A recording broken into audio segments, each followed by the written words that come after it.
The year I turned 25 started out great. I was young, I was fit, things were perky. I had a great job, I was making a lot of money, and I had a boyfriend that I thought I was going to spend the rest of my life with. I knew exactly where I was going. To the top! I was going to be CEO by 35. I was going to be a woman to watch in my sector. In fact, up until this moment, my life was one of those cheesy American movies.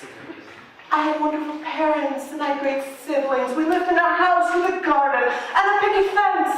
I had a dog. In fact, I went to school on one of those yellow school buses. The only thing I didn't do was run around town skipping and singing every 5 minutes. Life's funny, because sometimes it doesn't work out the way you plan.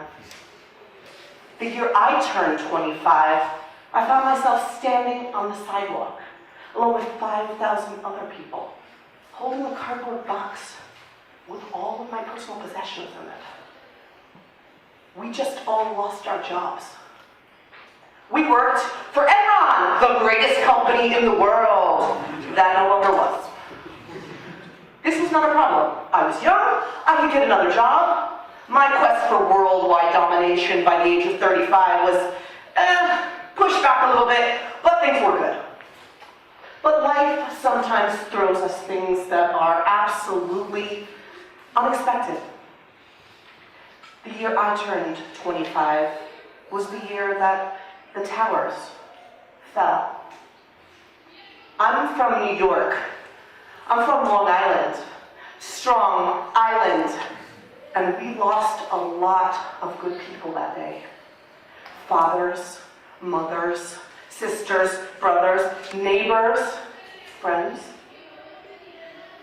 And the only thing that I could think of, all of those people in those buildings, their last thoughts were, I wish I'd worked more hours. I wish I'd made more money. They were probably thinking, I wish I had one more moment to spend with my family. And it made me think, everything that I'm going for, all of this money, the power, the things, is it really worth it? But I kept on going. I think like a lot of people, because we just didn't know what else to do. Life likes to throw things at us in threes. And the year I turned 25 was absolutely no different. Because the year I turned 25, I learned that death can come through something as simple as a phone call. The year I turned 25, I learned that my boyfriend, the man I thought I was going to spend the rest of my life with, had just committed suicide. And I was devastated. And I was so angry. And I felt so guilty that I felt angry. And throughout it all, I just kept thinking, could I have done anything to stop this? And that stopped me. That threw me down. And in that moment, I knew I had to make a decision. I had to decide whether or not I was going to let these three things that had happened in such short succession completely embitter my view of life. Or make another choice, to learn. And I made the hard choice. I chose to learn from this. And what I learned is that life, it's beautiful, and it's exciting, but it is fragile, and it's finite.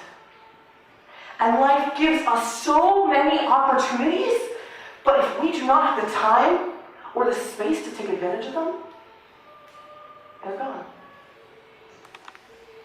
25 was my chrysalis, and I came out of it bruised and battered and changed, but I learned. Today, my life is like a bad American movie, because I spent a lot of my time skipping around singing bad songs. But this time, I'm doing it with my husband and my 2 little girls. And I'm doing it because it makes them so happy. Because I can give them that gift of my time. Today, because I saw an opportunity and I took it and I ran with it, I'm living the secret American dream. Shh, don't tell anyone. But the secret American dream is to live in Spain. I can go to the beach in the morning, I can go to the mountain in the afternoon, and I can eat bocadillos de jamón ibérico whenever I want. Today, because life and Edith Finer gave me an opportunity, I joined Toastmasters 10 months ago. Today, because I took a risk, I'm standing here in front of all of you, my fellow Toastmasters, probably some of the most interesting people I've met. So I thank what I learned at 25 because it made my life today so much richer.